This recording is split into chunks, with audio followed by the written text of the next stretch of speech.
25 साल की गिरावट बताना चाहता हूँ। पहले कहीं बाहर जाना होता था तो बाप से पूछने की हिम्मत नहीं होती थी। माँ से कहता था माँ मुझे बाहर जाना, पिताजी से परमिशन दिलाते। माँ परमिशन दिलाती थी तो मैं बाहर जा पाता था।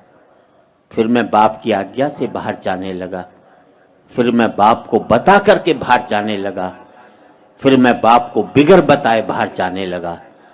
और आज बाप की हिम्मत नहीं जो मुझसे पूछ ले बेटे तू कहाँ जा रहा है।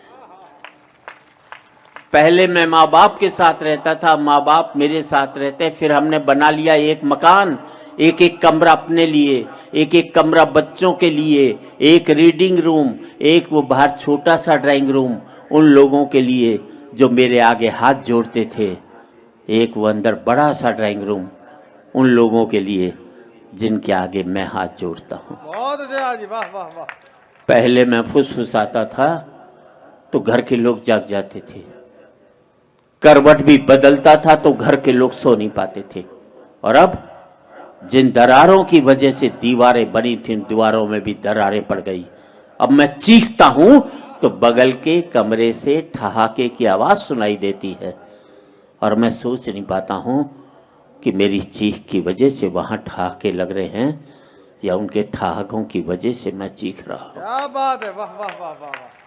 आदमी पहुंच गया चांद तक, बड़ी तरक्की की साहब। अनपढ़ थे तो सरदार पटेल को चुनते थे, पढ़े लिखे हो गए तो फूलन देवी को चुन करके भेजते। बहुत अच्छे, बहुत आदमी पहुंच गया चांद तक, बड़ी तरक्की की साहब। चांद को छूने में घमंड महसूस करते हैं और माँ बाप के पांव छूने में शर्म महसूस करते हैं। आदमी पहुंच गया चांद तक, पहुंचना चाहता है, मंगल तक खोजना चाहता है सूर्य के रहस्य, लेकिन नहीं पहुंचता भाई के दरवाजे तक। और आज इस समृद्धि की ऊंचाई पर बैठकर मैं सोचता हूं इसके लिए मैंने कितनी बड़ी खो दी ये खाइयां। क्या बात है, वाह। अंतिम पंक्तियां हैं, बात अच्छी लगे तो एक एक व्यक्ति की तालियां चाहूंगा। अब मुझे अपने बाप की बेटी से अपनी बेटी अच्छी लगने लगी है। बहुत अच्छे, वाह जी वाह।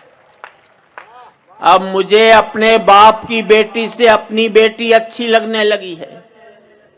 मुझे बाप के बेटे से अपना बेटा अच्छा लगने लगा है। पहले मैं माँ बाप के साथ रहता था, अब माँ बाप मेरे साथ रहते हैं। अब मेरा बेटा भी कमा रहा है, कल को मुझे उसके साथ रहना पड़ेगा।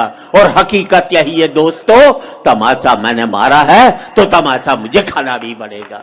वाह वाह वाह वाह वाह वाह। आज इस पावन मन से मैं इतना ही कहना चाहता हूँ युवा पीढ़ी से, जिंदगी भर माँ बाप के साथ रहना ताकि आपके बच्चे जिंदगी भर आपके साथ रह सकें। क्या बात है, क्या बात है। हो सकता है नौकरी और व्यापार की वजह से आप शारीरिक रूप से साथ न रह पाए, पर जिंदगी भर मानसिक रूप से माँ बाप के साथ रहोगे बहुत अच्छा। तो आपके बच्चे भी जिंदगी भर आपके साथ रहेंगे।